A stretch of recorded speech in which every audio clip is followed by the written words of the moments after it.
La Primera Guerra Mundial, entre 1914 y 1919, trajo grandes cambios no solo políticos y geográficos, sino que también movilizó toda una industria que fue la bélica o la de guerra y trajo muchos adelantos científicos y tecnológicos. Entonces, acompáñenme a ver esto.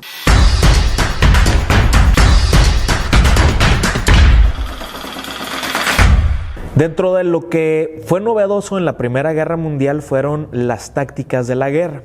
En la antigüedad, incluso cuando alguien se refería a la guerra, se referían como al campo de batalla, el lugar en el que se enfrentaban los dos bloques o los dos bandos, ¿no?, enemigos. Imaginen, por ejemplo, que había como en Narnia, ¿no?, un gran espacio libre en la naturaleza, y entonces de un lado estaba un ejército, del otro lado estaba el otro ejército. ¿Cómo se tenían que acomodar el ejército? Pues como piezas de ajedrez. En la primera línea estaba la infantería, que eran los que iban a pie con las armas en la mano. La segunda línea era la caballería y la tercera la artillería. De tal manera que con bandas de guerra o musicales o con instrumentos se iban dando las indicaciones para que los hombres a la distancia pudieran escuchar cuáles eran las indicaciones de ataque, de repliegue, no sé, para comer, para descansar, ¿no? En la antigüedad las guerras eran de caballeros, es decir, había reglas que había que respetar y cumplir. La guerra empezaba al amanecer y terminaba al anochecer, de tal manera que cuando estaba oscuro, los dos bloques y sus sobrevivientes terminaban de limpiar el campo de batalla, se llevaban a sus muertos, miraban que estaba reutilizable para volverlo a emplear y volver a iniciar nuevamente al día siguiente. Esto cambia drástica y totalmente en la Primera Guerra Mundial, porque la Primera Guerra Mundial lo que introduce es el factor sorpresa.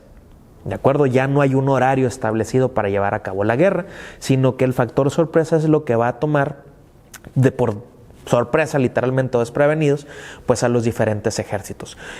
¿Cómo se logra esto de sorprender al enemigo? Bueno, en la Primera Guerra Mundial se excavaron muchísimos kilómetros de lo que se conoce como trincheras.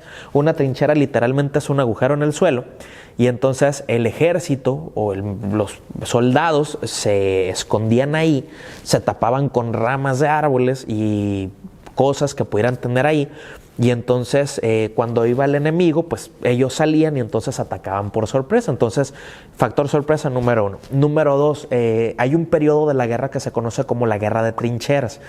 ¿Por qué trincheras? Porque había lugares o sitios donde eran colocados algunas piedras, algunos costales, con arena, con cemento, algunos troncos, para que las balas pues no pudieran penetrar. Durante mucho tiempo las municiones fueron redondas, entonces no hacían tanto daño, ¿de acuerdo? Entonces, ¿por qué se moría la gente? Pues se moría desangrada, se moría a lo mejor por un infarto, se moría tal vez a los días por una infección, porque, no sé, pues la munición te cercenó un brazo, un órgano, no sé, daño algo, ¿no? Hoy en día, por ejemplo, las municiones son totalmente diferentes y están diseñadas para que penetren pues el cuerpo al cual están dirigidas, ¿no? Antes, pues, la industria no estaba tan desarrollada. Entonces, la trinchera permitía que la bala pues no entrara. En la época también de las metralletas, importante, uno de los primeros lugares que empleó metralletas a nivel internacional fue México en la Revolución Mexicana, pero las metralletas eran semiautomáticas. Supongo yo que todos de morrillos, ¿no? Pues bailamos, no sé, la cucaracha en la primaria, en el festival o la kermés ahí de los viernes para que no tuviéramos clases. Y entonces, pues nos pusieron carrilleras, ¿no? Entonces, las carrilleras, pues son estos cintos que van cruzados y traen muchas balas, ¿no? Pero la carrillera no era un adorno, pues eran las municiones. Entonces, la ametralladora semiautomática eran 3 patas, tenía el disparador, se metía el cartucho de la carrillera y se jalaba. Entonces, cada vez que se iba jalando, pues iba disparando el disparador, y entonces pues las municiones iban saliendo, ¿no? Esto va a evolucionar. La Revolución Mexicana empezó en 1910, el periodo de auge es por ahí del 12, 13, 14. En 1914 inicia la Primera Guerra Mundial. y ya la ametralladora ya es automática y entonces pues ya genera mucho más daño. Entonces ya no era como en la antigüedad, ¿no? De que pues tenías que cargar el arma, imagínate, ¿no? Entonces estabas en la guerra, en el campo de batalla y pues disparabas y pues agarrabas el rifle, lo ponías culata en el suelo y sacabas tu bolsita de pólvora, lo echabas y sacabas la munición y sacabas el compactador y después para prender la mecha y luego la mira, o sea, pues ahí perdías todo el día, ¿no? Entonces ahora ya con las armas automáticas pues era mucho más fácil. Entonces las trincheras permitieron tener mucho armamento, tener municiones, también ser el factor sorpresa y resguardarse de esto, ¿no? También la industria, por ejemplo, va a evolucionar en los uniformes, son mucho más elegantes, son más formales, por llamarlo de alguna manera, y los cascos van a hacer su aparición, ¿no? En la época, también la Primera Guerra Mundial, en la que se introducen muchas novedades en el combate. Uno de ellos fue el radar. ¿De acuerdo? El radar detecta movimientos que no están reconocidos por ti, ¿de acuerdo? Entonces tú ya sabes en qué zona o en qué cuadrante poder atacar. Número 2, también es la época en la que también ya está muy, muy extendido el uso de la radio. Y entonces ya podía haber comunicados de los gobiernos, se podía informar a las familias, a los ciudadanos, pues qué era lo que estaba ocurriendo. En la antigüedad las guerras eran en un campo de batalla, como lo comenté, pero la Primera Guerra Mundial era todo lo que veas es campo de batalla. Y entonces hubo ciudades enteras destruidas a causa pues de los bombardeos, ¿no? También se introduce las armas químicas. Es la primera ocasión en la historia que en un conflicto armado se introducen gases, ¿de acuerdo? Gases tóxicos. Y entonces había ocasiones donde los mismos soldados pues tenían que aportar algunas máscaras antigases, ¿no? Importantísimo también destacar el papel de la mujer en la Primera Guerra Mundial. Lo podemos ver como de dos formas o de dos maneras. La primera es el lugar que toman cuando los países requirieron mano de obra. Lo explico con detalle. Imagínense, yo les he platicado en el sistema de alianzas que pues, estaba Francia, estaba Inglaterra y Rusia por un lado, y por el otro, pues en los imperios centrales estaban los alemanes, estaban los turcos otomanos, estaban los búlgaros y estaban, con los del yogur, ¿no? Y estaban los del imperio austrohúngaro. Bueno, resulta que los Estados Unidos participaron en la Primera Guerra Mundial y entraron en 1917. Entonces, en cuanto estalla la Primera Guerra Mundial, como lo han hecho en todos los procesos de guerra a nivel mundial, declararon una neutralidad muy falsa e hipócrita y entonces mantuvieron una cierta neutralidad aparente mientras apoyaban a Inglaterra, por ejemplo, ¿no?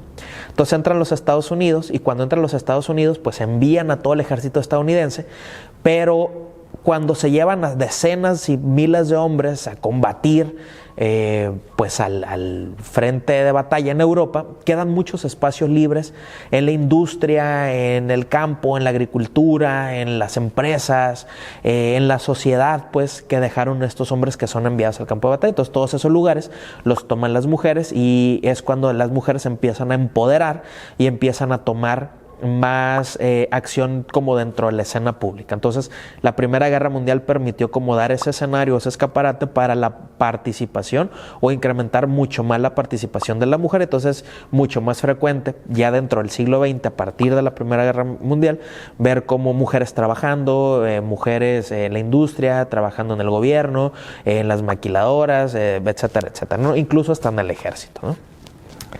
¿Cómo termina la Primera Guerra Mundial? Va a terminar en 1919, los Estados Unidos entran en el 17, los países ya están muy cansados, ya tienen años en guerra y todos los Estados Unidos llegan frescos y entonces hay un cambio radical.